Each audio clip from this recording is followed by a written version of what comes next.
And we're live with Alf, aka Alfred. No, it's not. It's Blessing Tinash Alfred Sanger, isn't it? Is that right? Yeah. Right. Yes, got it right. And Hanna.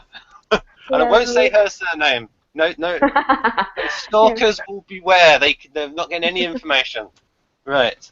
So we will be. Alf, if you talk a little bit about this profile and who wrote it, then and then I can show it on screen in a moment. I'm just sending a message to someone.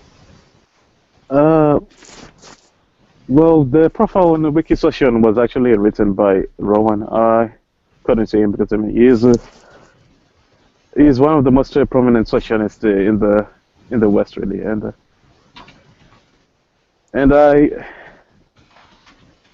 I know this because he told me directly, and I do know how influential he is especially in I just don't. I guess I don't want to just contradict myself here, but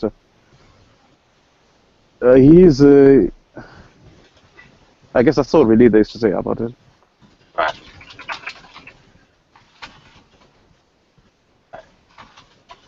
Right. I'm just saying to someone that they can watch us live and send us questions. In fact, that's what we can. And now I will go to the profile. And here we go. So.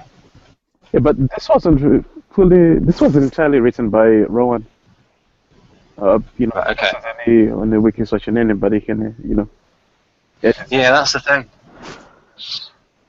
Yeah, and okay, here we go. So. Wait a minute. Okay. Ego block. Okay. Alf, if you tell us a little bit about no, wait a minute. What I can do is I can show it on camera. That'll be quicker. Right. Where we got INFP. Here. So we've got this type here, folks. That's Model G or... No, we're doing Model A, so right, here we go, INFP. So it's talking about this block, this top block here. The Okay. Right, and so we're going to be talking about the ego block, and so there, Fi and Ne is in the ego block of the ego row of the INFP, and now I'll go back to sharing the screen. We won't concentrate too much on the diagram. We'll look at that in future. So I'll just mention this, and then I'll get some advice from Alf on this. So you've got with Fi blocks with Ne, E.I.Is have a strong personal value system and strive to embody their own ideals. What do you think of that, Alf? Okay, which are you reading from this page or just another? I'm reading from the page. Oh, really? Oh, sorry, it's just above the... Yeah. I could say that is relatively true. I guess what was your angle on it? What was my angle on it? Oh, yeah. My angle on it is just to like hear both of your thoughts on that. So Hanna, how much do you strive to embody your ideals? I do try to embody them, but as we've talked before, I don't always succeed in that, and I would say that I'm very aware when I don't succeed in that. So I'm constantly like navigating in the sea of values in a way, and then so there's basically nothing that I do in my life that I don't somehow evaluate based on morality or my values, even though I don't always manage to, or I not even often manage to, like leave my values true, but I do assess them and evaluate them, and that's why I'm often called moralistic, because I can also because I do that all the time with myself, that I constantly assess how I'm doing, morally speaking. So I can do that also to other people, especially not always, but especially if they touch my sore point, so to say. So some values that are really important to me, or some issues that are somehow my vulnerable or important things to me. So then I will react and I will discuss these values. And I have been called moralistic and self-righteous many times in my life because of this sentence. Okay, do you know what Jeremy Corbyn? I mean, that's the only E.I.I. type or INFP type I can actually think of. Is he a comedian that Americans are not going to know? No, the politician, unfortunately. Oh, the Labour leader. Oh yes, I suppose he is a sort of comedian. I wouldn't call him a comedian, but he really embodies, what the statement is, because for a long time, he has really, he has put his values above politics. Even going to a point where he campaigned against apartheid in the 80s when it was fashionable to. I guess when the mainstream thought that that was just a loony idea. The INFPs they'll defend their values even if they're not the mainstream. Right. Okay. I'll just say a little bit about this. So, folks, this is the Model A or Model 80s of the INFP, and if you think, it's building on what you already know, if you're an MBTI person, the areas highlighted in green are things that you are already familiar with. So, lead function Fi, auxiliary Ne, tertiary Si, and inferior Te. So that's the overall structure. We're not really going to be talking about the structure today. We're going to be talking about the lead function. So you can pause the screen, look at that, think about it, and now we're going to go back to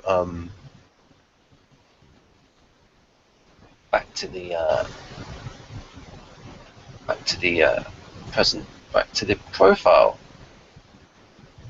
Right, here we go. Right. So, what were you saying there, Alf? Because you sound a little bit weird. You said something about Jeremy Corbyn and his ideals. Oh yeah, he's really, INFPs will really strive to actually live to their ideals, even if they are not the mainstream. Right. They'll follow their ideals, even if the mainstream doesn't actually approve of them.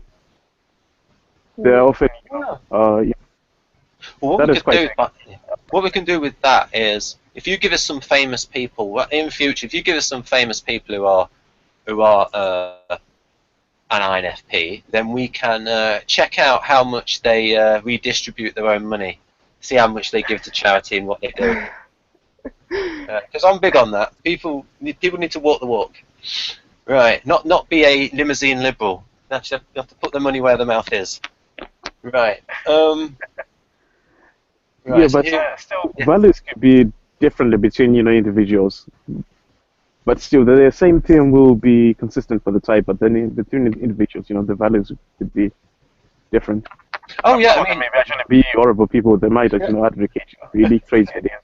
I actually get the view from Kurz's matrix of traits that the guardians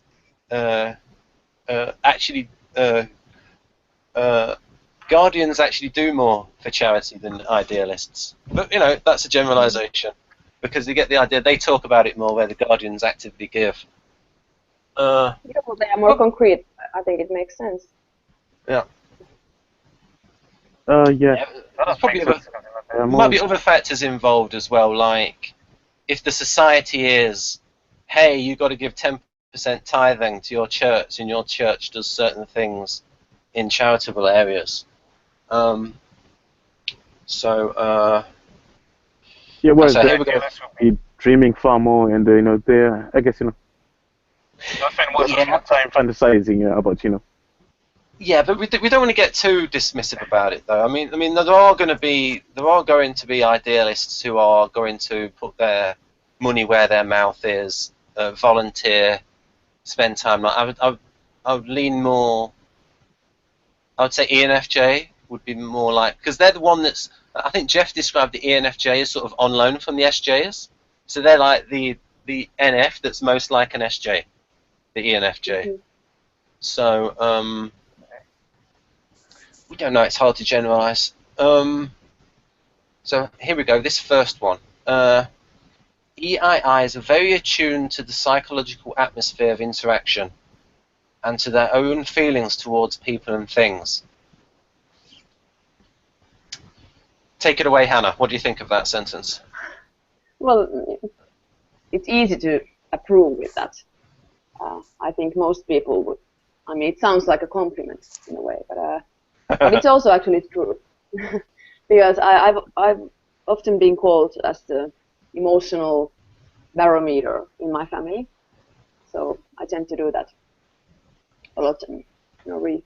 But not always. If I'm I have to say that if I'm in a very strong emotional state myself, then it's more difficult for me to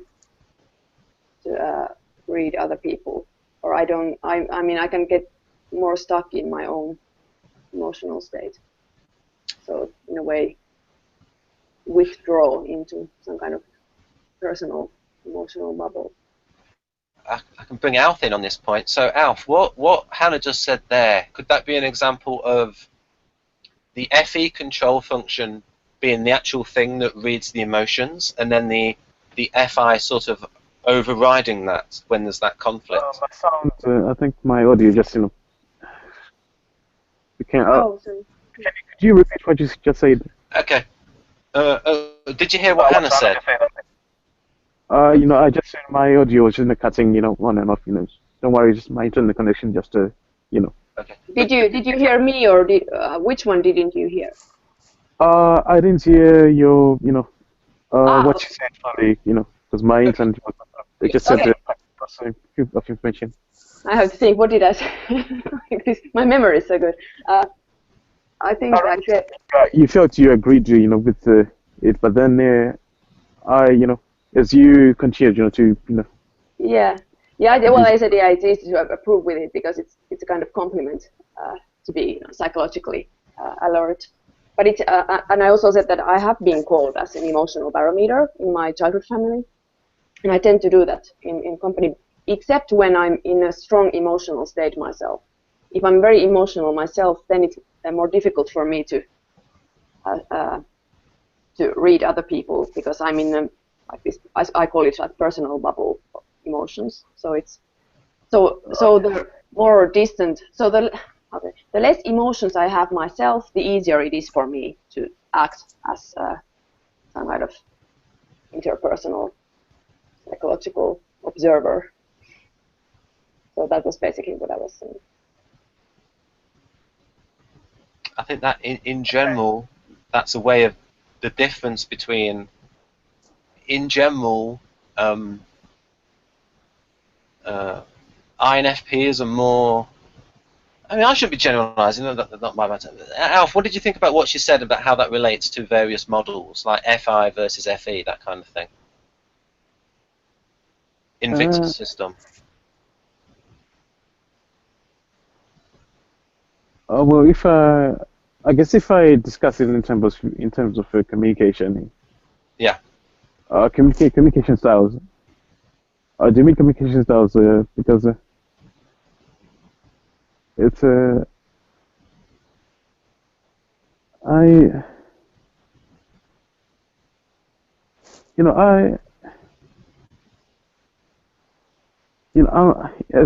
this very much I'm thinking about critiquing this, but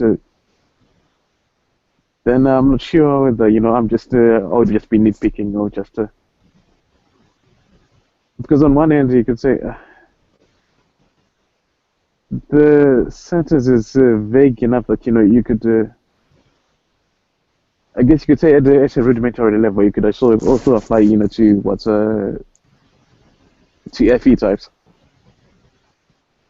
because they're as they're emotionally assertive, they are going to be able to actually feel the atmosphere of the people surrounding them.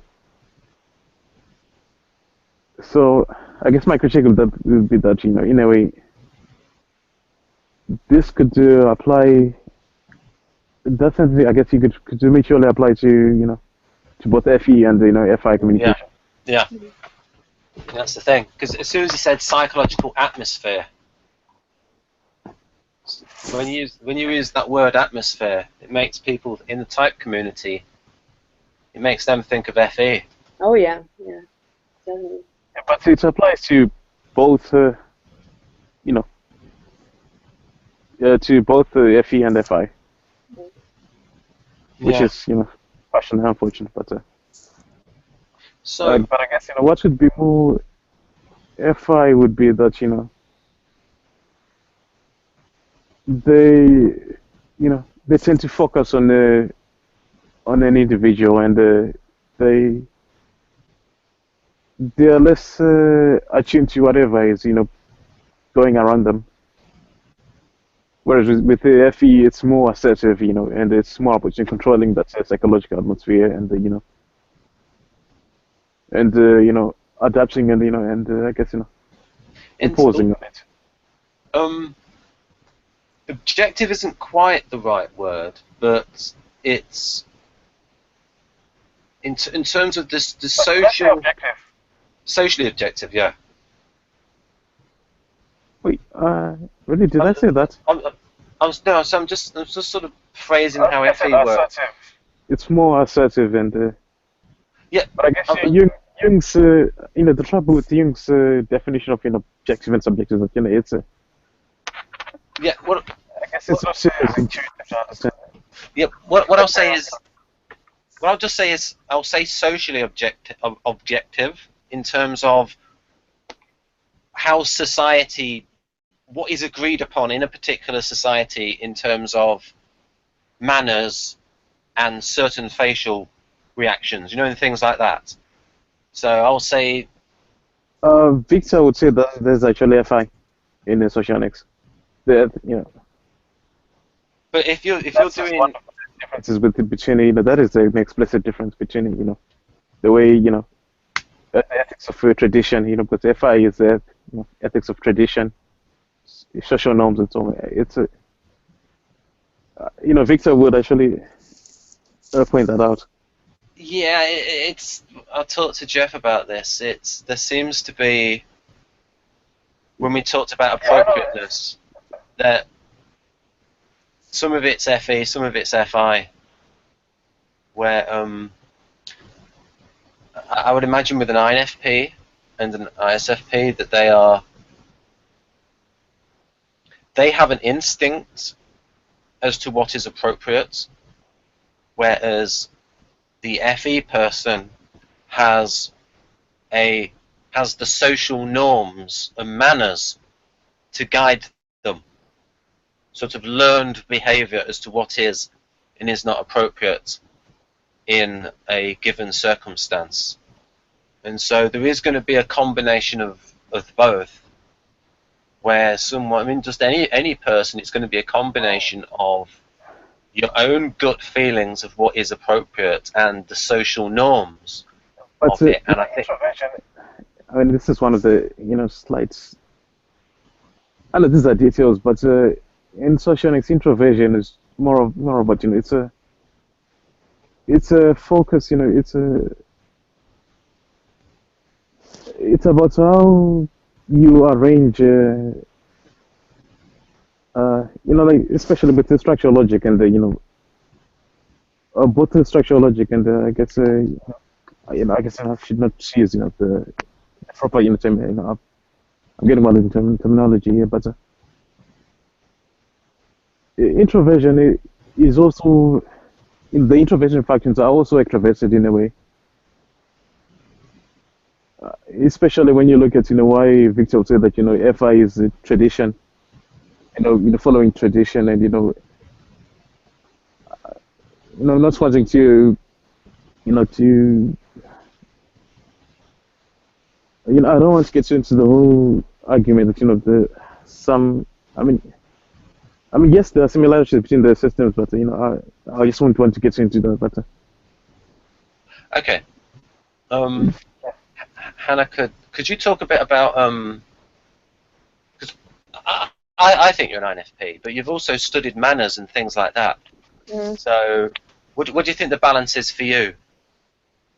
Yeah, I was trying to think about examples. I think one of the main reasons why I have studied, ever since I was a child and teenager, I have studied these books about manners and etiquette and different cultures and behaviors that are appropriate in certain cultures and that are inappropriate.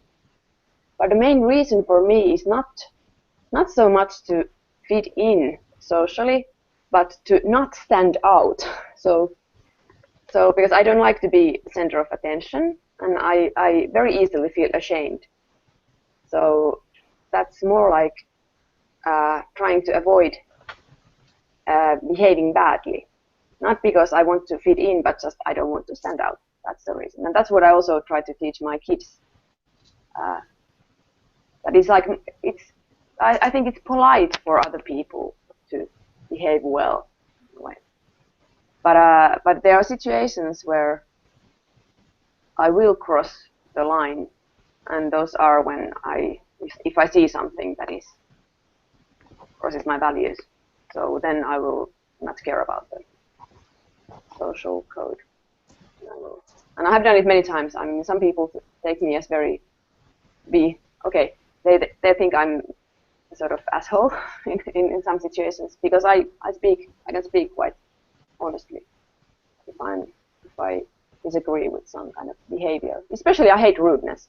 That's the only thing that one thing that I really identified with when I was reading this E.I.I description when I was diagnosed as E.I.I in the other form, that E.I.Is are very sensitive to rudeness, and that fits me. I hate rudeness, not because it's socially unacceptable, but because it harms people. It makes people feel bad because it's just it hurts their emotion, their feelings, and it's insensitive. So that's why I don't like rude people. With me, with rude people, when someone's being rude, it's like they are slightly scary, and that sort of like hits my SE brake. Okay, Hanna, can I ask you a question? Are you more likely to forgive somebody if, yes, you might not like rudeness, but how willing are you to forgive somebody? I think, yeah. They're rude, and then. It depends on what they have done and how close they are to me. I easily forgive if it's something minor. Or I would say that if you're FI plus, you are then more willing to be forgiving, and you always try to look on the brighter side of the situation.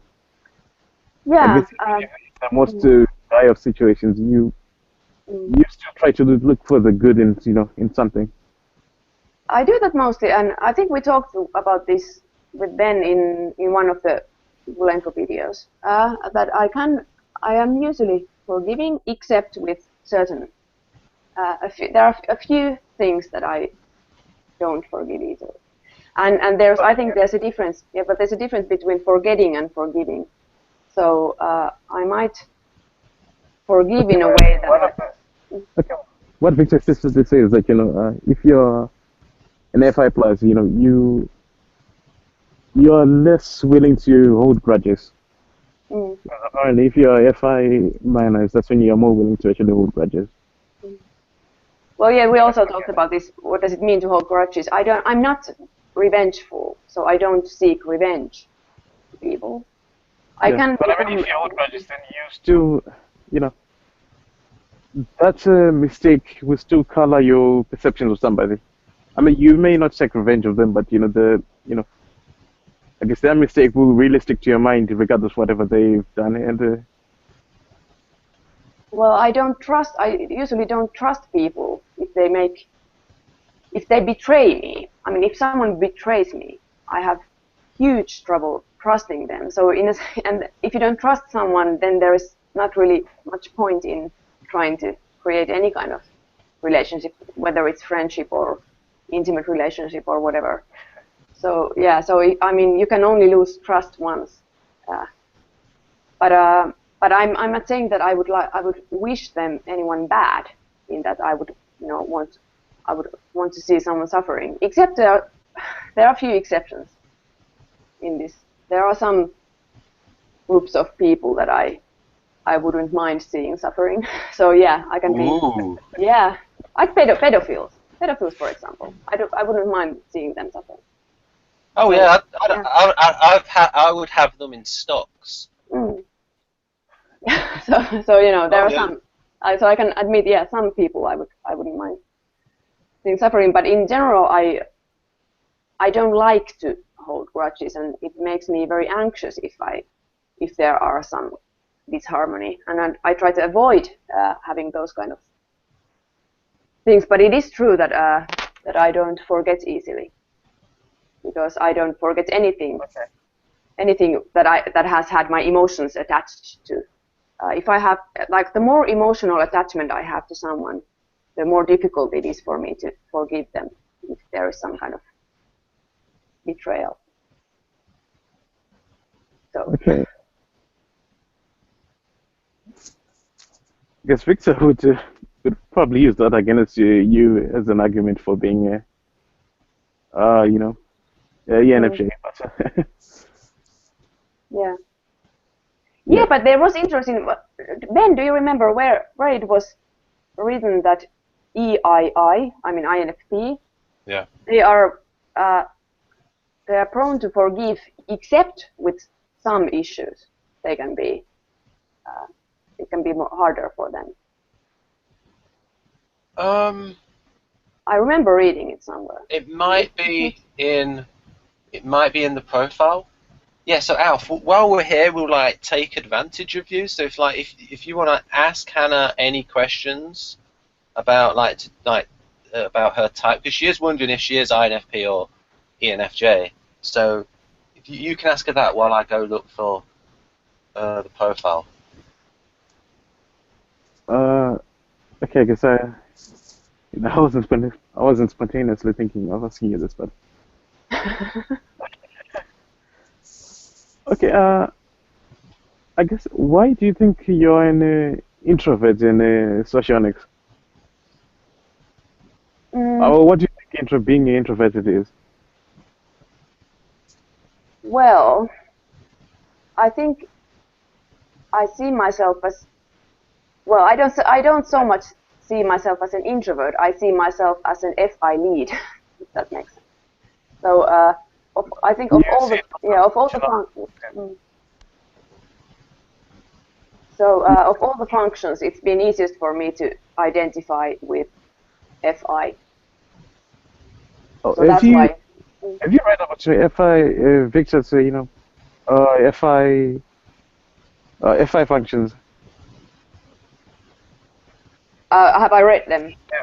The way he actually defines his functions, Yeah, Ben has showed me the minus FI and plus FI, but I don't remember them right now. So he has to find them for me. What I have. Okay, yeah. But if maybe you could tell us, Alf. Yeah. I mean, it is relevant to the hangout. If you tell us how Viktor defines FI plus and FI minus, and if you give your own comments on it, that would be great. Yeah, okay, I guess, Viktor said that, FI plus is more willing to forgive, is more willing to look in the brighter side, they're less likely to hold grudges because they're looking from the positive aspect. Whereas, with FI manners, it's the opposite. With FI manners, you're looking to, to look at what's happened, the mistakes that has happened. You try to eliminate the mistakes so that the mistake never happen again. And you dwell on what has happened, so that you can prevent it from actually happening again. Yeah, and in general, I'll say that the plus charge is when the person tries to maximize the positive, and the negative charge just means minimize the negative. So, for instance, NI minus means trying to minimize negative outcomes, and so. So what? Yeah, but what types? Now I have to, because I don't remember this. What types are Fi minus? That they are all the left spinning types. Yeah, but I don't. So, I don't remember. Actually, I will. To look at it from the types we've got, those as the dominant functions, and Right, the ones with the, dominant F plus are, INFP, and the one with the dominance in the FI manners are, ISFP. Yeah, ISFP, as Ben said. Yeah, that's why ISFPs come across as more fiery than INFPs, and I hypothesized with Hanna that the ISFP will express more in the moment, impulsively, what they feel, whereas INFP will think with their creative NI minus, they will think more about the consequences of what they say on the feelings of other people and on the relationships going forward, whereas ISFP would be more impulsively expressive of their feelings and values. And I think Hanna mentioned something about some fellow students of hers who were like that. They weren't backward about coming forward. Yeah, but I can sometimes. The tricky thing is that I can also be impulsive with my emotions, especially when I was younger. I was a bit more impulsive, and I was accused of being too pushy or too too much with my emotions. How much do you know about the quadras? About quadras, yeah, I do know something. In a Beachport data, besides the fact that they share the Yeah, and because Victor's quadras are a bit more, they're different to what Socionics. okay, well, yeah, I'm not. We haven't talked that much about Viktor's quadras with Ben, I think. I don't. To be honest, I don't know about them. We could do a hangout in future about Victor's quadras. Alf will be the star. Oh yeah, yeah. I mean, it would be really interesting because I have the thing is that when I first learned about quadras, it was a totally different system. It was not Socionics at all. It was another system. It was also based on sharing the valued functions. Was it intentional styles? It was the cognitive type CT. It doesn't function anymore. The theory, I mean the system, but I was typed by them as ENTJ, so I was typed as gamma by them. I was typed as ENTJ with a possibility of being FISV, so with the possibility of being ISFP. Is that what Socionics Society? Sorry? Is that what Socionics Society? No, not Socionics. Well, in Socionics, I've been typed as ESI. So that's sort of when I was typed as ESI by Jack and others. Then it's kind of fit with this other system that I was involved with, this cognitive type. So because they also saw me as gamma. But even back then, I always related most to delta. people. I liked delta people most. I felt most comfortable with delta. So I don't know. That's and I think, but I relate least to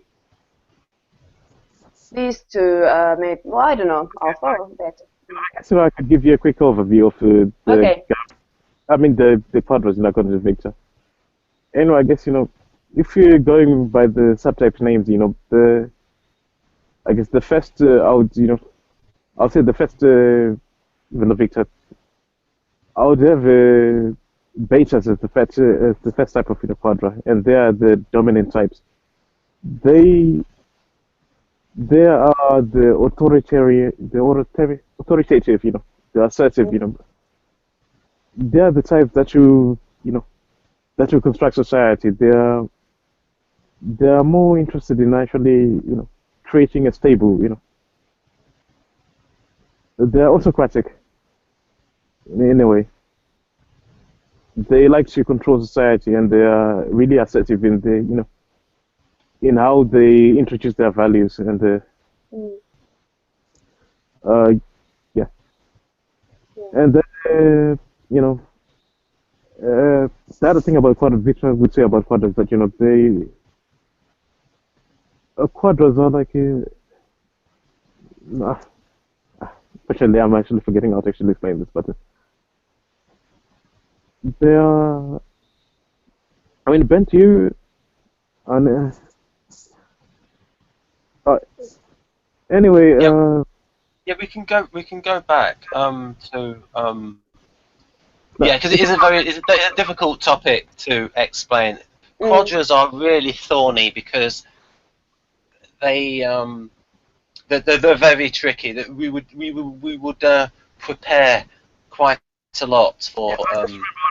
Anyway, the Victor's got an element called social progression. Apparently, quadrants also describe how societies actually progress within, how societies progress, and they just cycle through ages, And apparently, the first stage is where the beta, is it? Victor, it would kind of be the beta stage where they establish authority, you establish civilization, like what the Roman Empire, where you really want to have everything happen in certain in order, and you set up an authority, and then after that the beta quadrant will come to rest, as the and then what will happen is the creative stage, which is basically the gamma stage, where it's characterized by expanding social freedoms and general liberties. In this stage, the emphasis is less on being on authority, but on more of expanding liberties and letting people. That's what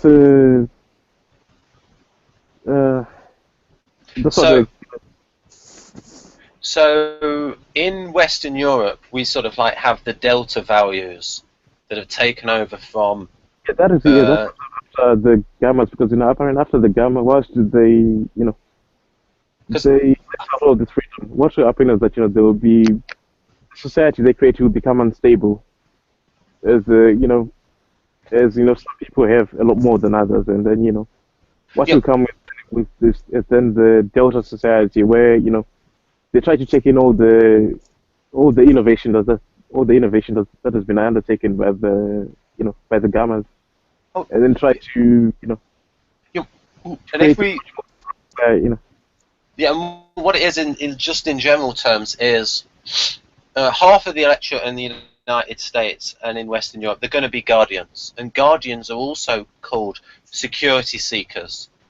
So when you have the progressive movement coming out with the welfare state, that appeals to that part of, that appeals to guardians to say, because they're security seekers, and so that is part of the delta values, because the STJs are in the delta quadra.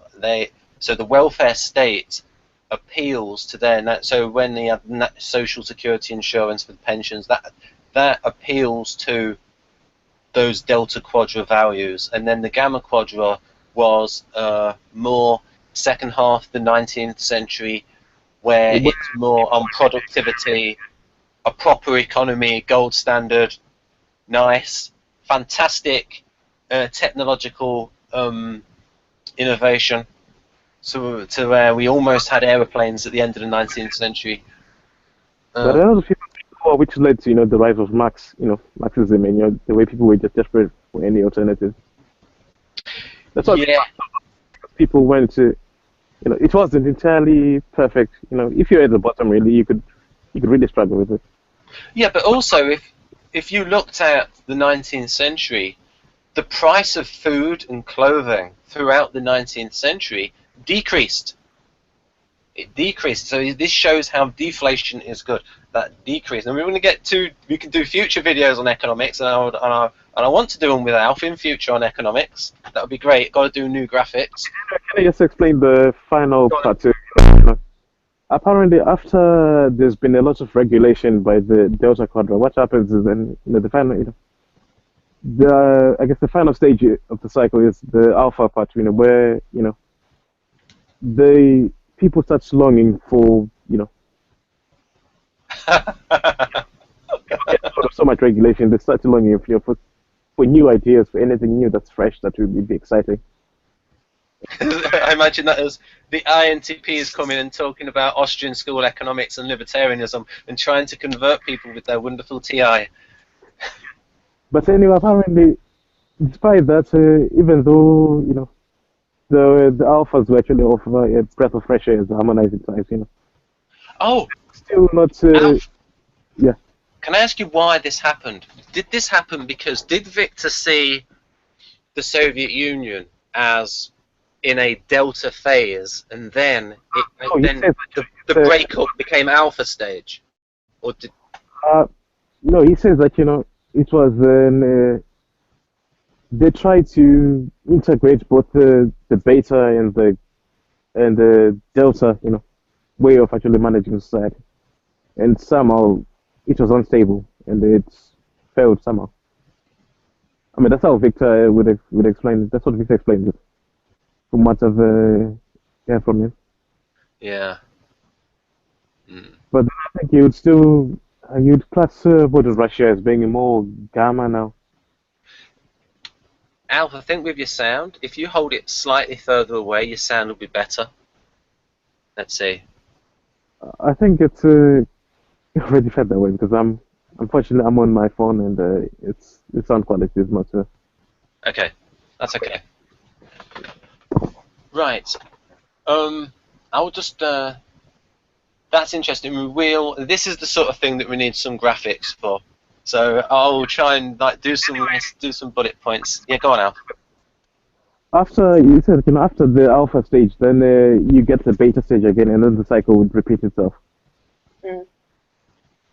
Because whilst the alphas will make so many innovations, they will not X on so many of those innovations. So you need the betas to actually coming and then establish some sort of. The problem is with something like this. This is an example of a subject that is going too far. It is trying to explain everything in terms of socionics. This is economics. Socionics is fantastic. Yes, but also it cannot explain everything. So trying to explain political systems in terms of socionics there's some truth in there, but it's not the whole truth. But one thing what I did, but can I ask? I didn't understand quite the delta state. So was it like deconstructing, or what happens in the delta state? I didn't quite understand. It's about establishing order because there's been too much, too much experimentation. People have tried everything. Yes. Now it's trying to pick up, what really works, what's more efficient, what can really. Yeah. It's just trying to take away all the crazy that's in the gammas and trying to get order. Right. I'll just say here, Alf. In the Kersey supervisor profile, ESTJ, it mentions things that very much fit that. Here we go. Supervisors enjoy and are good at scheduling orderly procedures and in detailing rules and regulations. In their view, things are to be done correctly and established procedures observed. ESTJs put their trust in authority and believe it fitting and proper that government agencies grant licenses and permits only to those passing the scrutiny of sanctioned officials, Exactly. who are usually guardians of some sort. That's regulation. Exactly what Yeah. is the delta, the motto of the delta Yeah. quadrant. Yeah. If it was beta, then it should be more of it should be more authoritarian.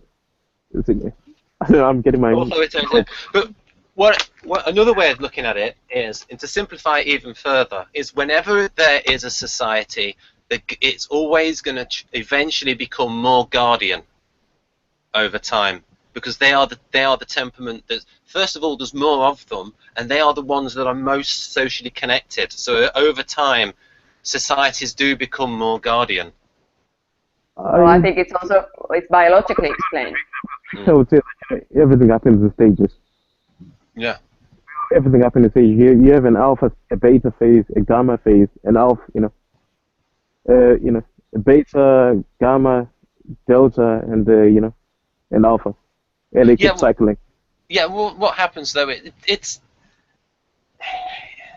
because it's like once everything has been regulated, people get sick and tired of everything. That's when the alpha comes in, and then they replace all the work that the delta has done. They start well, exposing new ideas, new ways of because it's really stagnation. Once a stable society, the society will become stagnated. Yeah. Yes. Aha, I remember reading about this. Yes, in the Soviet Union, when they said that when the Soviet Union first started, because everything was a lot simpler, all of the technology was a lot simpler, it was easier to regulate. But once they got into the 1970s and technology had become more complicated, the actual means of trying to plan everything at such a minute, it just became much, much harder to plan, to centrally plan all of these things, and you've got a lot of stagnation and things like that. But that's just that's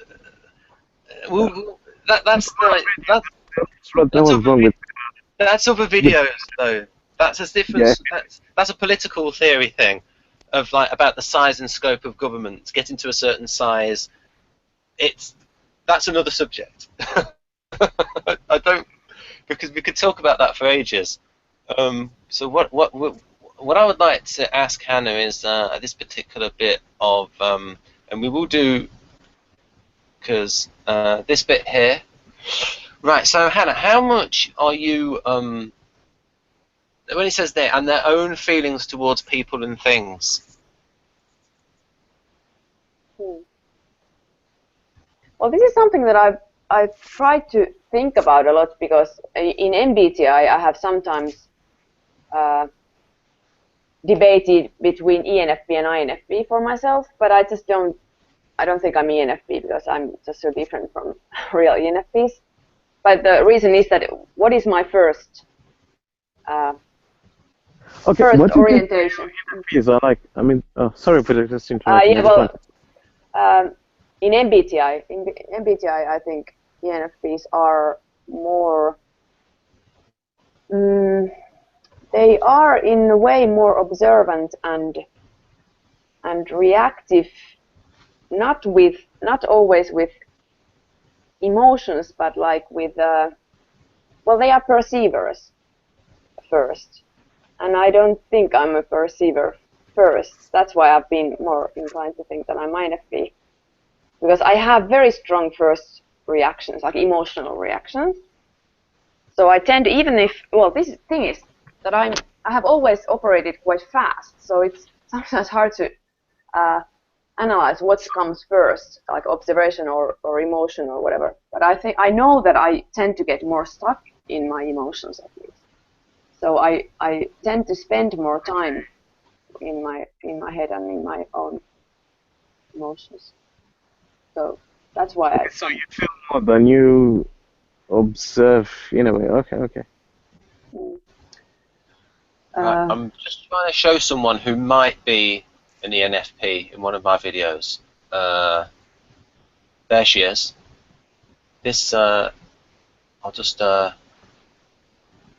when I get to it, hopefully this doesn't kill the Hangout.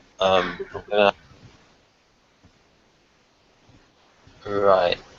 Oh, dearie me. This is going to be a nightmare. Right. Oh, it says I can't skip the video, but I'm trying to show the thumbnail. Trying to show the thumbnail of. Be able to see it. You, Oh, Kimmel.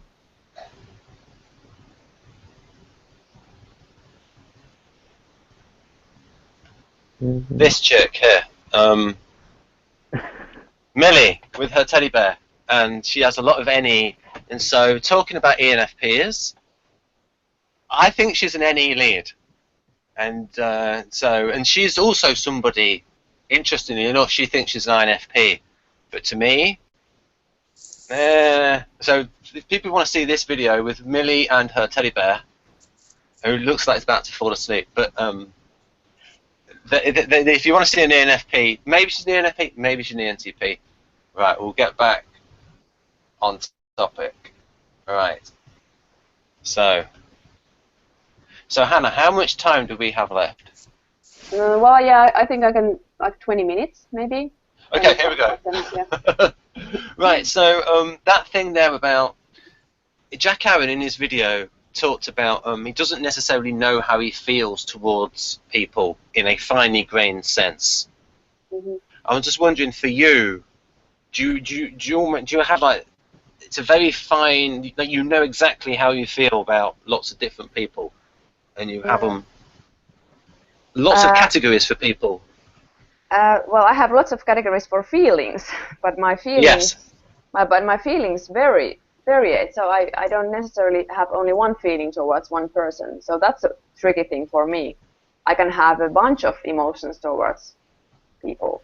So I can have trouble seeing what is the main feeling towards someone. But I don't have that much trouble identifying my feelings, like the quality of my feelings in the moment. So I tend to feel very intensely, and that's also one reason why I don't think I'm ENFP, because I have my emotions. I tend to be, I'm quite intensive. And ENFPs are not usually, at least in MBTI or ENFPs that I know, they have, their vibe is just a bit lighter than mine. Yeah. So that's one reason why I don't think I'm any lead. Does the way you feel towards people, how much does that guide how you interact with them? And therefore, because I'm thinking something that Jack said about, it's that feeling towards the person that guides how you interact with them, and therefore the appropriateness. Not necessarily. No. But that can also be learned. Okay, I can hide my feelings from others. You know, I was just going to make a comment about this. You know, I think I relate to what Jack says. I don't really know how I feel about people as well, but I guess I compensate for that by analyzing things, by just analyzing things. Yeah, but just so the audience knows, Alf, you're in your early 20s, aren't you? Is that correct? Yeah, but I doubt I'm going to change so much. Yeah, I know, but if INTJs, younger INTJs are different from older INTJs in terms of how socially aware they are, all the nuances. Yeah, but I wouldn't know whether I should actually relate to the INTJ. Apparently, they're meant to be super arrogant and quite rude, and really. Even not all like that, but that's what they can be like. Yeah, that is the prototype, and apparently, and then. Yeah, they're not all Roan. Roan is like pure INTJ. Yeah, but I wouldn't relate to having Fi as much as having Fe, which is which I guess that's kind of complicates my whole typing. My subject is it's complicated by that, because I I don't think about how I feel about stuff. I just analyze things. Yes, I can be aware of social norms and and adapt to the general emotional atmosphere that surrounds me, which is FE and according to Viktor Socionics. And I guess you could say that's FE and a bit, but I guess I might be complicating things a bit, but Yeah. Seeing as we have 20 minutes left, so if we push on with this, so Hannah, we've got they treasure. Let's get this on the right square. They treasure deep feelings of attachment and strive to deepen emotional bonds between people and harmonize relationships. What do you think of that?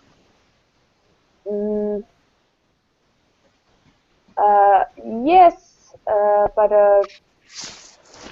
not like. Well, it depends on the relationship. I do try to. I like harmonious relationships. So if I'm in a group, I pay attention to make the atmosphere harmonious. But I don't seek to have like super deep connections to every single person I meet. So, but it's true though that I tend to share a lot about myself to people quite fast. So my friendships tend to form into being quite deep, deep in a sense of sharing a lot of emotional details of our lives, for instance, and also that the interactions that I have with my friends tend to be a lot about emotional health of us. So I'm not. I don't shy away. Can I just ask, are you more likely to have many friends or just a few but very strong bonds with people? That's also a bit tricky because I tend to form a few good relations, like good friendships in each social group I am in. So, for instance, if I start to study something new, I usually form like a few really good friendships, and then I'm happy with that. I don't have a need to bond with like everyone. I like to be friendly to everyone, but I don't need to form a friendship to everyone. But then, because I have many interests, then I tend to form friendships like on many directions, like these one-to-one friendships. So I do have quite a bit of friends. I thought, do you have many interests or just a set of narrow but really developed interests? I think because in the socionics, being extroverted is if you're an extrovert, then you're more like it means that you have a lot of interests. I don't know you're less likely to to focus on one interest and then develop it. It depends on what is meant. What is many, and what is not many. I don't know how many interests people can have, like anyone can have. I think it's more typical for me to.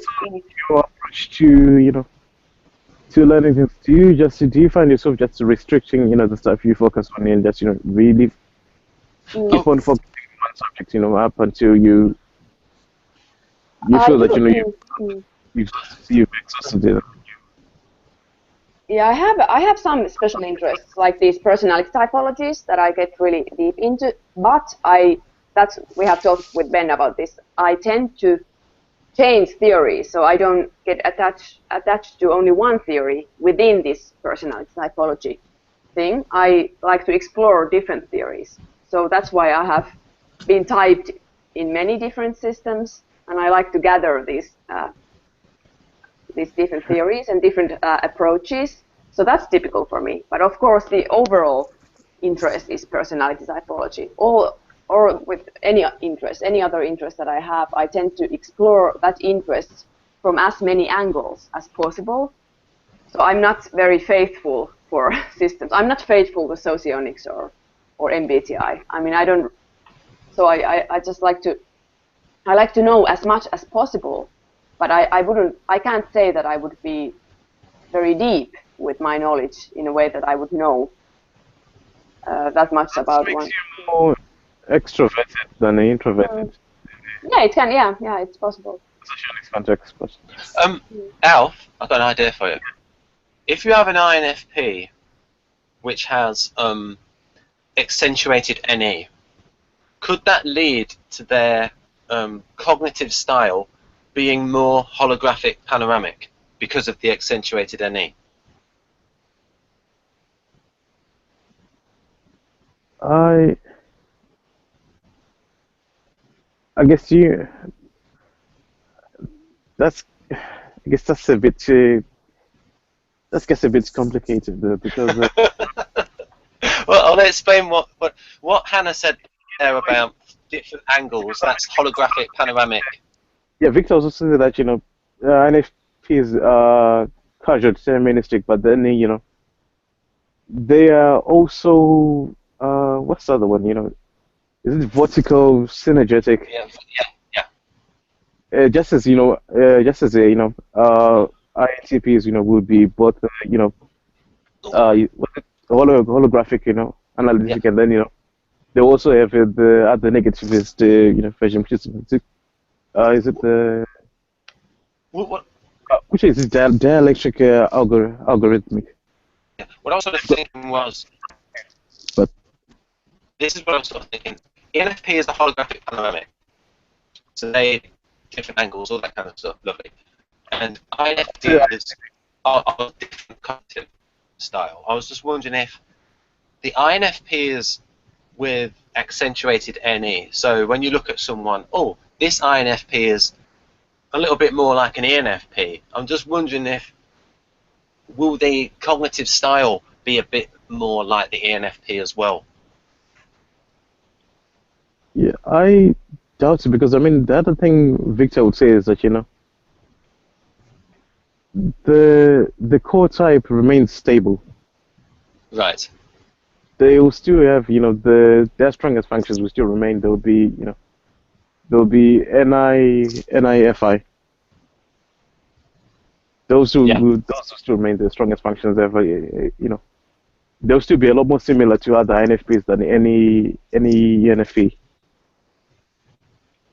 So Victor also actually said that the subject does not actually it makes the type look funny, but it doesn't change the core aspect of the type. Okay.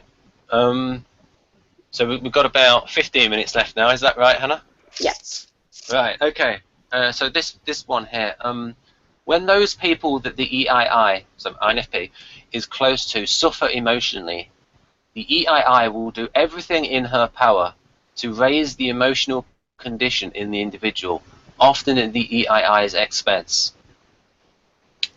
What do you think?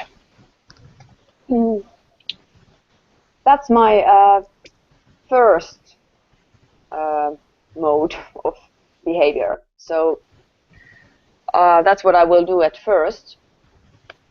But I'm not indefinitely patient. so it will. Well, maybe when I have gotten older, I have learned to be more patient. But there is there is a deal breaker at some point. I can get too tired of, because it does wear me out if I have to put a lot of effort in trying to change their mood or bring them out of some kind of emotional hellhole. But that's certainly what I tend to do first. Right. We've got 4 more sentences. So what do you think of this one here? E.I.Is are very capable of sizing people up. It depends. The more emotional attachment I have to someone, the more difficult it is for me to size them up, because I'm sort of blinded by my emotions. So I tend to, what I mean is that I idealize people if I have emotional attachment to them. So then I become more. It's about just the way you can judge and analyze people, and then you. Sorry? Sizing up would be about, judging and analyzing somebody. Well, I See do where that all. their character, to really compare the value of the person, where you establish it. Of course, they're going to be doing it in a, I guess in a more ethical way rather than the business logic way, where you just look at people as as tools, especially this what ESTJs, Yeah, I'm not like that. as tools, and then see how far they can actually use them, and then when they don't like them, they discard them. Yeah. Well, But, yeah. But that's why people call me moralistic, because I do analyze people and judge people. Of course, I judge myself most of all, but I do also judge other people for their behavior. So I do that all the time. So you see some people as being better than others, and that's you be sizing up people to see who's more worthy and who's less worthy. No. I don't put people in hierarchies. That's a bit different. I think I analyze people's behavior. But I thought you do that yes, you put in a hierarchy, but then it would be more dependent on based on an ethical analysis. That some people are just better people because of the way they behave. This they are more Well, I don't know. ethical standard. But Yeah. Remember when we did the reigning dichotomies, and you admitted to selecting the aristocratic path? Yeah. Well, maybe this is my blind spot, but I would still say that I do a lot of categorization, how do you say, categorizing, and analyzing people. But I'm not sure that I put them in order. I just box them. I just box them, and they are, at least they are not stable. At least the higher. I mean, I constantly do that. So I would say that unless they have done something really bad, then they are forever. That makes sense, because it's the dominant function is the most sophisticated function. It's going to be very sophisticated feelings, both about themselves and towards other people. So it makes sense that it's going to be quite fluid. Yeah, but I want to say that the more emotional attachment I have to someone, the more horrible I am with my. Right. I can be really bad. I can lash out to people. So. Yeah, that's what. I'll just quickly show this. This is this diagram, and that's just the idea about projection, the positives and negatives of projection, where the root of empathy is projection, the ability to mentally put yourself into somebody else's boots. But you could also, as you said with idealization, is project things into that other person. So frequently when people first fall in love, they project their ideal mate into the shoes of the other person, and they're sort of projecting onto them actual qualities that they don't actually have. So, and people will notice the typo I've put there, over-personalizes rather than personalizes. Well, the only excuse I can use is that I was running out of space and I tried to fit it in and I couldn't fit the R in. Right, so because we not got much time left, if we go back, things almost went wrong there. Don't want to break the technology. I can say in this, I do relate to both negative and positive FI, so there's that. Right, here we go. They rely heavily on their instincts to understand the inner feelings of an individual. Yeah. I try to do that, but I'm not sure that I succeed in reading people. The misery of my life is that I I tend to be attracted to these mysterious kind of people who don't give much information about their emotional states.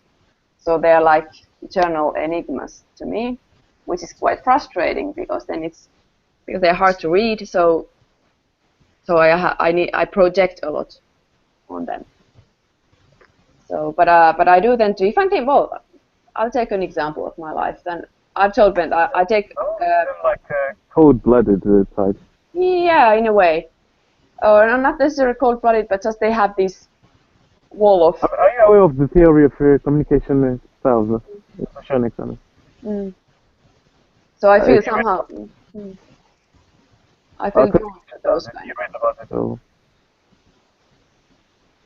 Have you read about communication styles? No, but depending on how much time do we have left, Hannah? About 10 minutes? Yeah. Okay. Well, what we could do, Alf, is if we could go over like these last 2 sentences, and then if there's time, we can talk about the communication styles. So, so this next one is they are very empathetic people and find it easy to feel with others. Wow. Well, I would say that I am empathetic, but that sounds like Mother Teresa or something. Yeah. I don't know. It sounds a bit. I don't. Well, as you can see, I don't look like I'm the gentlest person in the world. I have, I look a bit angry, and I don't look like, very kind. But I am quite kind. I mean, I am quite empathetic when I'm in a good mood. In a good mood. Well, So, if I were you, I'd be quite. if I were you, I'd be quite. My introverted feeling would be, I'm quite disappointed in this profile. It's not very nuanced. Yeah. I mean, I think, doesn't everyone want to be like this? I don't know. Right, and then we've got the final sentence. Then then Alf can talk about his communication styles. No, I was just going to make it. This makes them feel very sensitive to the moods of people, and they treat them the way they want to be treated. That is, with respect. Well, the first part is true. I'm very sensitive to people's moods, but whether I always treat them with respect is a different thing. Again, if the closer I am to the person, the less empathy I show. I mean, that sounds horrible, but it's true, and it's again based on my the amount of emotional attachment I have. So. Yeah, that makes you a right type, because that's what Viktor says about, right types. But, Yeah, and just so folks know, INFP is a right spinning type. So they are going. So they have right spinning type. Yeah. Apparently, they're more, open to people at a distance, and then when you get very close to them, they are, I guess less open. They can be more, honest, I guess, more critical. Whereas, whereas left types are actually much more close at a distance, and then when you get to, close to them, that's when they become a lot more open and a lot more, nice. But the thing is, I, even though I'm supposedly a right type, I relate more to being a left type because I'm more open, it's a closer distance on me, I'm more cold at a distance, they're much more open, when they're... Well, Viktor has said publicly that Alf, you are an impure type. You are a mixture between INTP and INTJ. Wow. I'm an impure type, but he has not discussed it. I'm impure. Well, there needs to be a better adjective than impure. Yes. A hybrid type. Hybrid. That's it. Hybrid. Yeah. Hybrid sounds better. So Hanna, do you want to say anything more about that final sentence? No, but I just want to make sure that I understood right. So you are thinking that I'm more of the right spinning type. I sound more like a right spinning type. Did I understand right? Oh yeah, when you say that, you are less, you're more critical, you're less, Mm. you're more honest with somebody when they're closer to you. You feel it, you feel less of a need to, I guess, to put and exaggerate, So exaggerate. now I have to, yeah. So to make sure, I'm paraphrasing what you just said. just make sure that is E.I.I. and E.I.I. are they right or left spinning? Because I just don't remember. Okay. Yeah. INFP and ENFJ are right spinning types. So that Okay, means, they're both okay. Yeah. Right. So they're process types, and so they're evolutionary. Now, this dichotomy Is a right spinning type, and a irrational Democrat. Yeah, okay. Right. Yeah. But when I've asked Anna before whether she's a process type or a result type, and I think I've asked her about her reading method. Is it right, Anna, that you said that you switch between different things and maybe read something out of order? Yeah. I can do that, but I'm not consistent in my reading style. So sometimes I read from the beginning to the end, but sometimes I jump a lot. And often I jump between books a lot. So That's the thing. So reading many books, switching between books, so you've got many books on the go at once rather than concentrating on one book. yeah. So to me, that fits left. But you see, that could just be. But you see, if we take the reigning dichotomies out of the equation, that could just be an example of accentuated NE that wants the novelty of switching between things. I think that's more of a general. So it's hard to say. So yeah, we've not got much time left. Is that right, Hannah? We've got about 5 minutes. Yeah. So Yeah. right. So Alf, this is your limelight to talk about. I was going to make a comment, but I just forgot I was going to say it.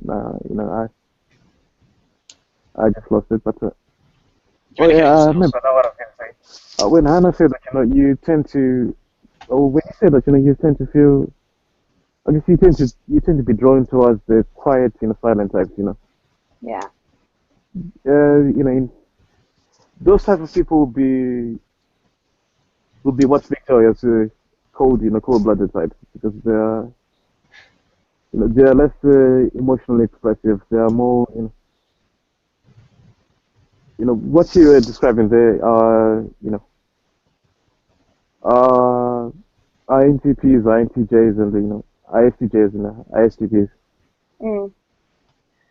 Yeah. Well, we believe that my husband is ISTJ or SLI. So. And he has this deadpan face, and he's very very emotionally unexpressive. Let's put it this way. So at least I married a person like that, and yeah, I do like those kind of mysteries. I don't know why, but it's true.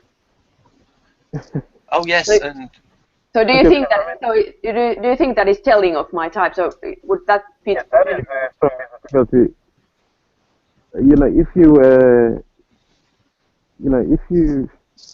if you are NFP, then you'd struggle to actually get along to. Well, I guess you wouldn't get along as well, but because anyway, the other thing is that ESTJs would be a lot more assertive. They will not have that mysterious aspect to them, and I don't know whether they could be compatible subtypes. Yeah, but even despite the subtypes, introverts even, even for introverts, the extroverted subtypes, are not going to be, as assertive or as, as domineering. in a way.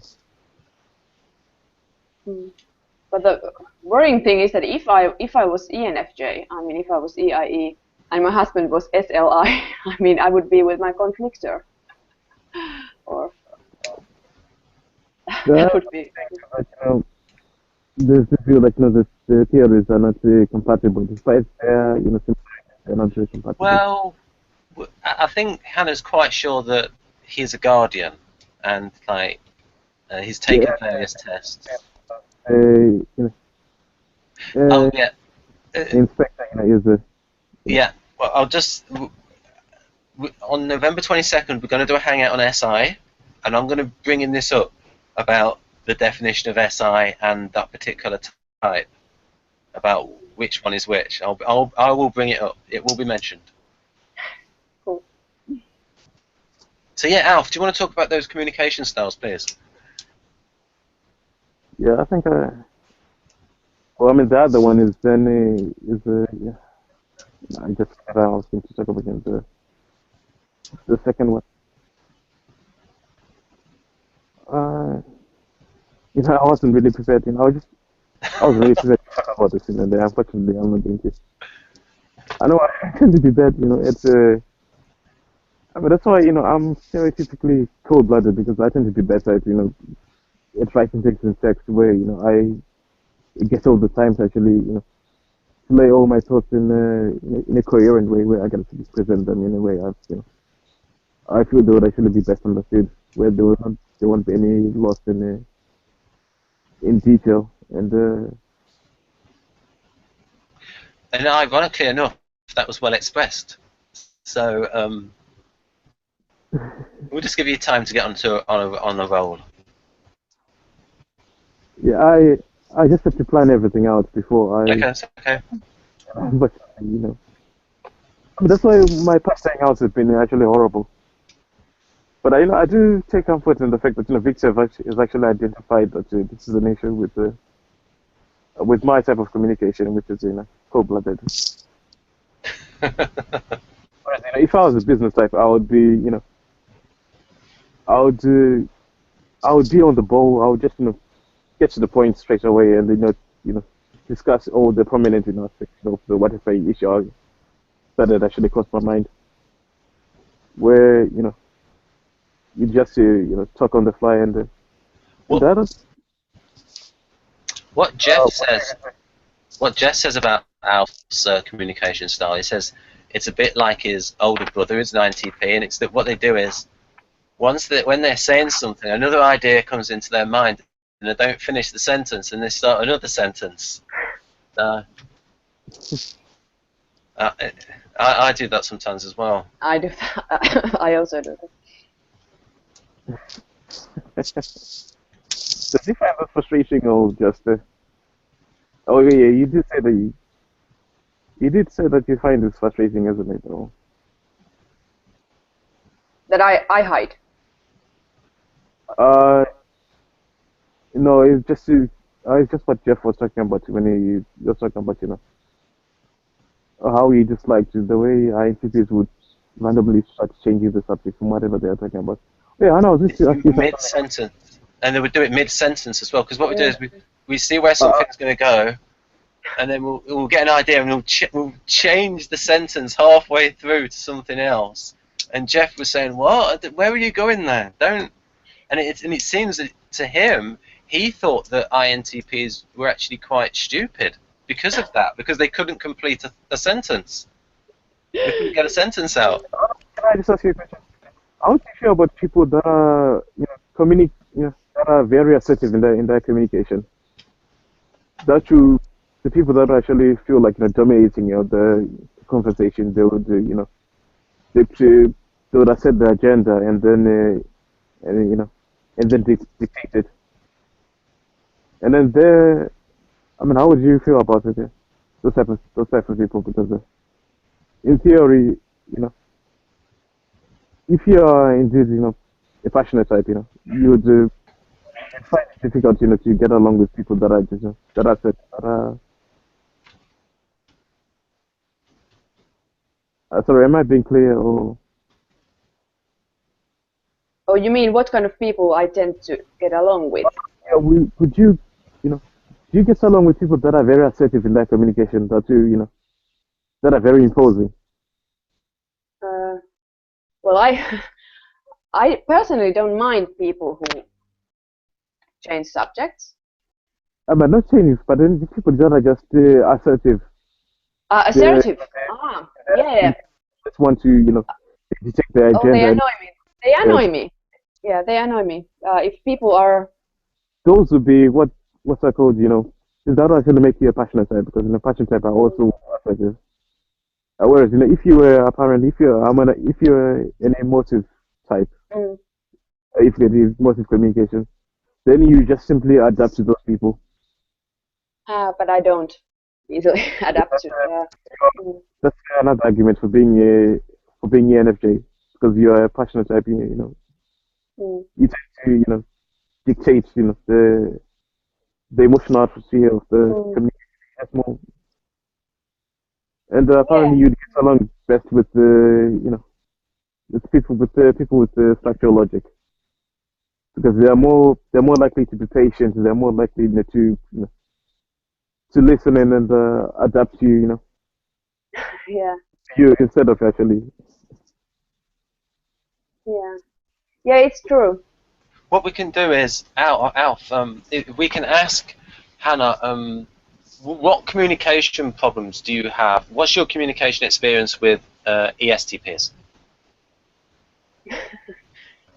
Well, I don't in real life. I'm not sure how many ESTPs I've actually known well enough. I think my first boyfriend probably was ESTP. That's possible, or ESFP. He was definitely ESP type. But it depends on how immature they are, in a sense that how strongly they are willing to argumentate on something without actually having good argument. How assertive they are without actually having substance for their arguments. So, and it also depends how strongly they cross my own values. So if they cross my values very strongly, then I tend to be more like, more cautious with them. But I admit that I tend to get most irritated, and I'm not proud of this, but I do tend to get most irritated if people are having these kind of sermons, like they are having these monologues where they are using all kinds of emotional rhetoric and giving speeches and trying to affect people, like with ethos or pathos or whatever, that they are trying to induce feelings from people and make. So they are not actually using real arguments, but they are using emotional rhetoric. So that really pisses me off the most. And then I tend to react. Really? Yeah. And people because you feel like they're advocating, something that is bad or just. Yeah, but if they are, because I know many people who study rhetorics. They study all kinds of, like in politics. I could never be a politician because I would hate to study the method of rhetorics to manipulate people to believe me. And I know those people who do that, who are really have studied the rhetoric, and they use it consciously to manipulate people, and that's like the red flag for me. To me. You would not advocate, people actually. You would not actually advocate manipulating people, even if it's what's for a good cause. I think it's cheap. I think it's really cheap, and that's I would not. It is. I know. I mean, I'm not saying that I wouldn't. I know I myself, when I speak, I have these emotions, but I don't use them consciously. They sort of just come out of me, and it's sometimes a pity because people see me as more emotional than I would like to be. So that's why I have also tried to become more rational, and I think that's partly why I have identified as ENTJ at some point, because I really admire ENTJs. Because they don't, if I compare them to ENFJs, ENTJs don't really use emotional rhetoric because they trust the substance to speak for itself. They are good at presenting the substance, like in a logical order. They are good at that. I can think of is Richard Dawkins. I mean, do you? Which type do you think? I personally think Dawkins is probably an ENTP. No, I don't think. Oh, Dawkins. I like Dawkins. I like him a lot, and Dawkins is like one of my favorite people because he doesn't use emotional rhetoric. And this, I know many people disagree, and I actually think Dawkins is ESTJ. I know no one agrees with me, but I think he's ESTJ, and I love him. He's really cool. I don't actually even care what his type is, but I like him. I like his style. He's not emotional. I mean, he's not emotionally manipulative at all. He does express some emotions, but he's. But he is actually callous, and that's what he. What type? What did he say? He is quite callous. He doesn't really. Yeah, he is. He doesn't think about how what impact is he actually has on others. He gives atheists a bad name. No. I mean, I think people misunderstand him completely. Yeah, I know that. I mean, like I've agreed with him from. Yeah, go on. You don't hate that because but he has actually openly admitted that he's not as he wish he could have been more diplomatic, but unfortunately yeah, he's not. Yeah, but I mean, he has a good reason for not being too diplomatic. But yes, but then I mean, yes, there are times where you have to be diplomatic, and then there are times where you have to stand your ground. But yeah, but I think he has been. If you watch the debates, I think he's actually very polite in a very British way. So that's one thing. I think he's an SJ actually. Okay. Yeah, but we can debate about this. I have debated. No one sides me with this one, but you can maybe it's telling about my type that I really like Dawkins' style. I mean, I really like him. So maybe that's. So I doubt he would be my conflictor or anything. And what I can say about Dawkins is he was big friends with Douglas Adams, and what he did is when he first heard The Hitchhiker's Guide to the Galaxy on radio in 1978, he wrote Douglas Adams a fan letter, and then they became big friends. And of course, Douglas Adams was like probably 99.9% sure ENTP, and they seem to be quite similar. But oh well. So one thing to make this more concrete, and I've asked Anna this before, is you're talking about emotion. It's the demagoguery. It's when the politician directly appeals to the emotions of people. Yeah.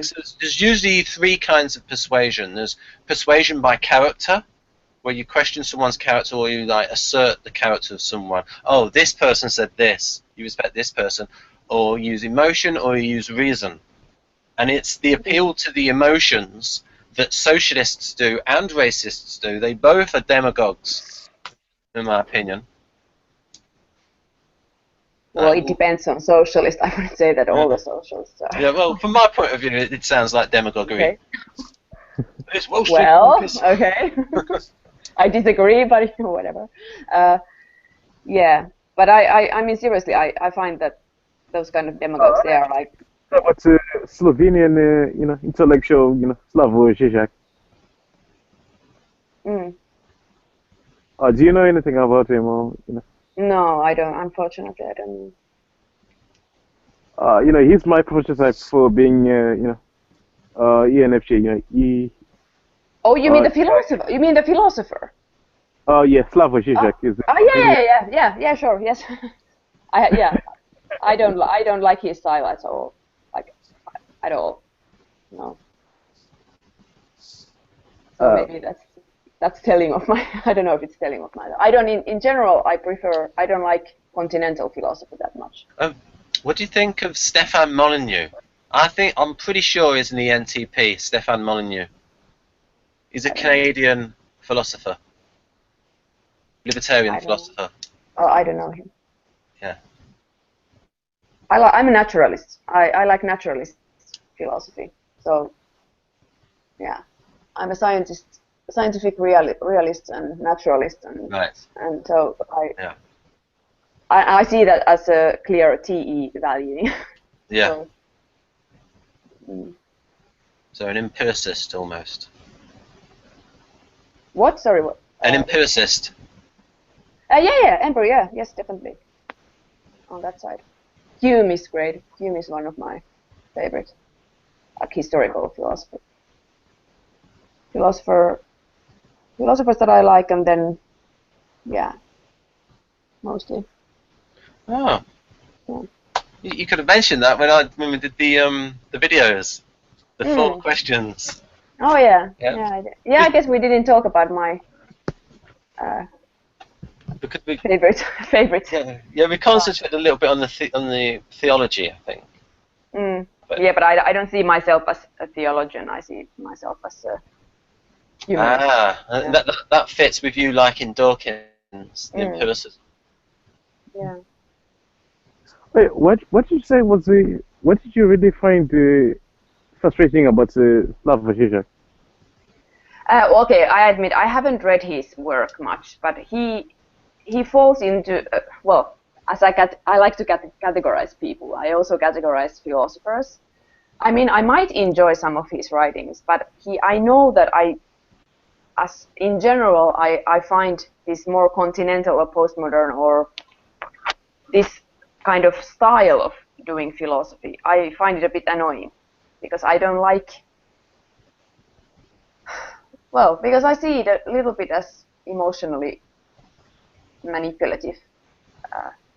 I guess you haven't read much of it because he's pretty frank and he's pretty objective, and I know. I mean, yeah. I know he's really famous with those people who are fond of like phenomenology and that more postmodern philosophy. But I'm not that literate in that tradition. So to start reading Zizek would be like I would have to read a lot more on that style of philosophy in order to sort of understand his. he's really big on studying ideology. Mm-hmm. But Yeah. Hanna, do you see postmodernism as an affront to your FI? As a what to my An affront to it, that it's sort of that it calls into question all values. No, but I just find it. No, okay. Now I'm being really too narrow-minded here. Yeah. But let's just say that I understand where the postmodernism comes from. I understand the context where it arose, where it arose in. But because it mostly is related to a philosophical tradition that I'm not that fond of, or I'm not that acquainted of, and I don't mean the content. The sad thing is that many of the themes that were dealt with in the so-called continental philosophy are actually what interests me more. But I just cannot. I get so frustrated reading. I admit it. I don't understand. Maybe I'm a bit simple-minded, but I don't understand why things have to be said in a difficult way when they can be said in a clear way. Right. So I have a very strong preference for clear language. So that's why. It's one of the problems that I find. One person, is it Jean?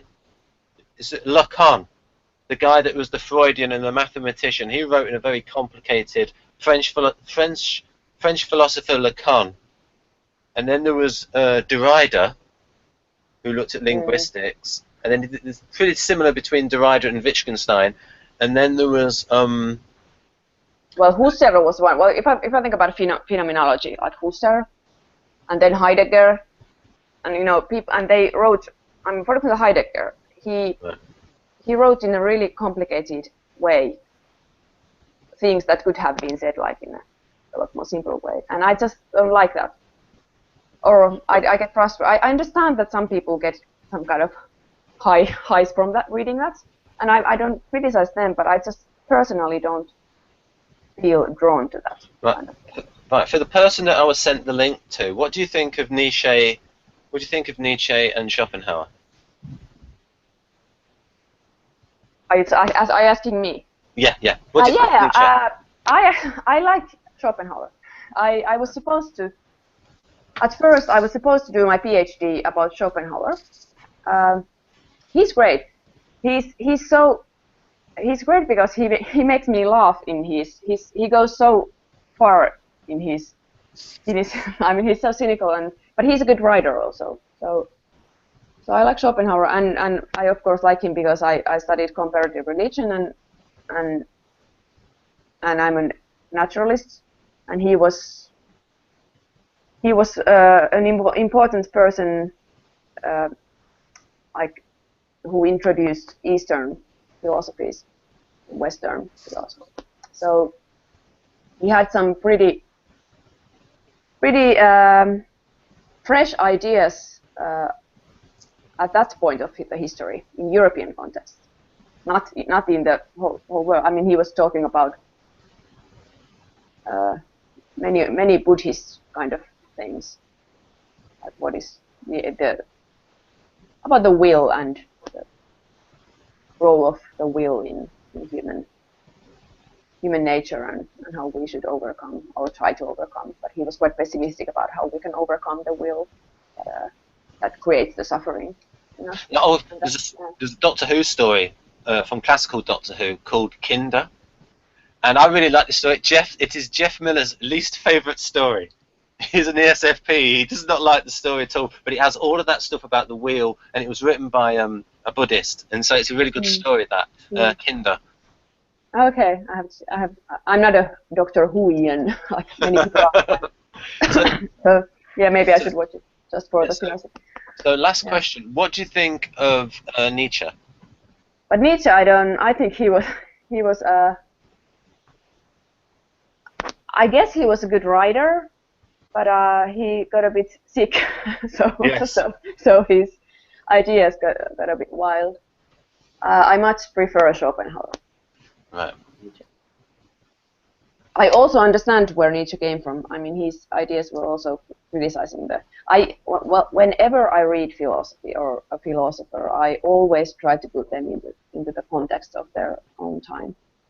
So so that's what I do. I mean, I don't say, if I say that I study philosophy or I'm not a philosopher. I research philosophy. That's a different thing. Yeah. What I can say about Nietzsche is that I think on his gravestone, it says a known antichrist, but in German, because he was such an atheist, and he seemed to be very embittered towards Christianity, and that is what partly in my opinion, would have contributed to his anti-Christian ethics. Yeah. So that could have coloured his views. Plus, he was going a little bit. At what point he then starts going crazy is, but what he said about Greek ethics was being magnanimous and stuff. That's partly true. Anyway, we're really getting in the weeds for a general MBTI audience. But I don't know. Maybe this is telling about my type, that I like Schopenhauer and I like human Schopenhauer and Dawkins. So maybe that's something. Well, we can do videos in future. Hanna on philosophy. No, I don't know. I don't see myself as very educated. I mean, very sophisticated in philosophy. I have certain favorites, but I don't. I admit I'm not passionate about philosophy in a way that many people are very passionate about philosophy. But I don't like metaphysics, for instance. I prefer science. What do you think of Immanuel Kant? I think he was well, if you can say genius, he was a very good philosopher. Yeah. And very good philosopher. And well, transcendental idealism, it's not a bad theory. And I know many people, I mean, these new Kantians nowadays. I think he's still influential, and I like the idea I like the emphasis on, well, okay, even though I'm a naturalist and I have a scientific realistic worldview, it doesn't mean that I don't see value in our personal phenomenology, like that are in our personal experience. So that's where I can relate to Kant. That I think that, you know, we have this transcendental bubble in a way where we live, and it's valuable, even though it's not telling us like truths about the world as it is, because we cannot sort of see the world as it is. But it doesn't. But I'm still scientist realist in a way that I think there exists a world, and we can gather information, and we can like sharpen our. Oh yeah. Surface. Yeah. But especially I like I call it first-person phenomenology, and that I think that's important, especially what comes to our emotional lives, our moral values, and is in general our well-being. So I think there is a lot of value in this kind of aspects. And now when I'm studying nursing, I'm really interested in taking all these kind of aspects into account when dealing with people and their illnesses. So paying attention to how people experience their own state and their own well-being, and not only paying attention to some kind of medical outward. In David Kurz's final book, he mentions human action so many times, and this is a book written by Kersey Jr. has publicly stated that he and his father would talk a lot about von Mises, and this is human action, written by von Mises. Mm-hmm. It's a 900-page treatise on economics and the praxeological method of how human beings make choices. So I recommend that, and although it's a paperback, it has stitched binding, which I love. I love stitched binding, so the book won't fall apart. So he mentions that human action in this book, personality, so many times. So he's a big, and I asked what is the connection between, so he talks about role enactment and action, and so there is a connection at a deep level between some of Kurz's theory and human action. Mm. But it's going to be a while before I get around to that book. 900 pages? That's an investment, that is. Oh yeah, you have to prioritize your time. Listen to Peter Schiff instead. He's read it. Yeah. And anyway, Hannah, I think are you about to go, or? Yeah. I think this is something typical of me. I mean, like I'm an hour over time here. Like I said, I should have. Yeah, I mean, but I was just about to be in another hangout an hour ago. It was. Oh. So I'm a bad person. So maybe this tells about my personality. That You're trying to do more than one thing at a time, switching between things. Yeah. Oh no. Yeah. But sorry, I started like I don't want to preach about. Like I said, I'm not an expert in philosophy in any way, and it's your opinion anyway. But that's the thing. I mean, I'm very much, the little I know of Kant, I'm very impressed. Well, he's impressive. He's very impressive. I mean, I think every philosopher who has ever lived after Kant would like to be as impressive as him. I mean, it's like, well, who has improved upon Kant? I mean, you know, you don't really, you know, has anyone proved Kant's wrong? And one of the problems, some of the libertarians, like Ayn Rand, were objectivists, and their like philosophy is just like a little bit too simple, and it's like, oh, please don't give us a bad name. So people should. So that's a problem. But yes. Yeah, but I can say so much that I don't agree with. Well, I don't align with Kant's practical reason. I don't see his moral philosophy as so appealing. So. Well, Roger Scruton wrote a book called Kant's A Very Short Introduction, and he talked about that Kant had to be careful. Where the society he lived in, he couldn't challenge the authority of the Kaiser, or whatever the title was of the person in charge, too openly. So that's why there was that fine balance between natural rights, because because if he'd have written what Thomas Jefferson wrote, although the timescale would be a bit off, but then you'd have been in trouble from the authorities. Well, that's yeah. So that's why the emphasis on duty, I suppose. Yeah. But Roger Scruton is a big libertarian, so he's to be trusted, from my point of view, in terms of political bias. There we can disagree. No. Yeah. Right. Okay. So we have done that. So overall, Al thinks that profile is written by Rona Plant, and pardon? Not entirely. Entirely, not entirely. Not entirely. Okay. Not entirely. Well, I would think it's.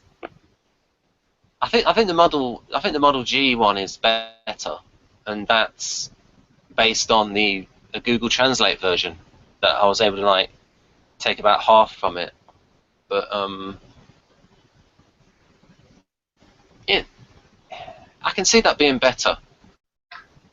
It's disappointing, in my opinion. What do you think, Alf? What's your opinion of that profile for that function? The one we've just read.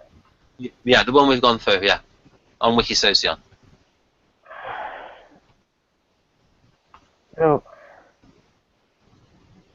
I just don't like it, but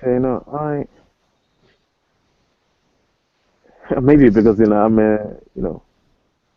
I'm more oriented towards Victor's Yeah. But I guess anybody can anybody can come up with with their own personal interpretation. It's not really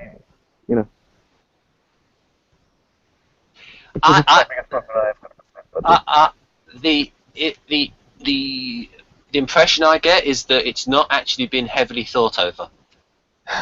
The definition. It's like, okay, what springs to mind, and sort of like dash it off. That's real. And sort of like dashing off the cliches of it. Okay, so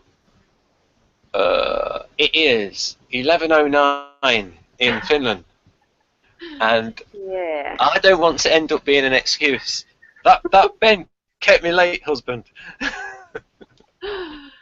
He's used to it. So next week, Alf, do you think you would be available next week? And then we could go over part 2. Hey, but our problem is that I might not be because Okay. because my kids are having their birthday next week, so I might be really stuck. Yeah, my next weekend is really full. So both days you might be out of action. Yeah, because Right. yeah, Okay. unfortunately. Right, we will be adaptable and change our plans.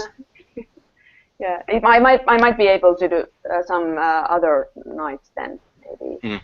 Right. Like, the week after, next weekend, maybe some. Yeah, so not weekend, but the. So days after the birthday. Yeah. Right, gotcha. Right, so anyhow, we should really be recording this. This is like behind the scenes stuff. So So goodbye from me, and if Hannah and Alf want to say goodbye, that's perfectly up to them. Yes, goodbye, and thank you. Thank you, Alf, for joining the Hangout.